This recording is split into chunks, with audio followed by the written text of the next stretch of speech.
নির্বাচন কমিশনে আমাদের যে আপিল সেটা মঞ্জুর হয়েছে।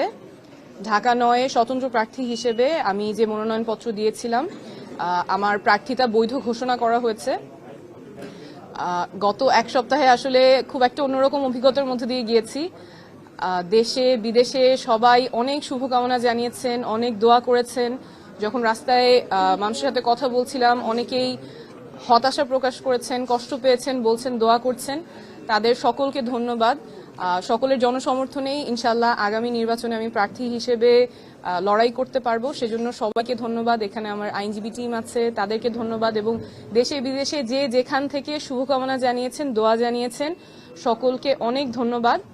আমরা এখন স্বতন্ত্র প্রার্থী হিসেবে নির্বাচনে যে মার্কা সেটার জন্য আবেদন করতে পারবো। আমরা সেই প্রক্রিয়ায় আমাদের পছন্দ ফুটবল মার্কা, আমরা সেটা নিয়ে আবেদন করব। তারপর নির্বাচন কমিশনের সিদ্ধান্ত থাকবে। নির্বাচন কমিশনকেও ধন্যবাদ, ওনারা আমাদের যুক্তিগুলো শুনেছেন। সর্বোপরি আমরা বলছিলাম যে আমাদের দৃঢ় বিশ্বাস আপনাদের জনসমর্থন নিয়েই আগামী নির্বাচনে লড়াই করতে পারবো। ইনশাল্লাহ সবার সাথে দেখা হবে।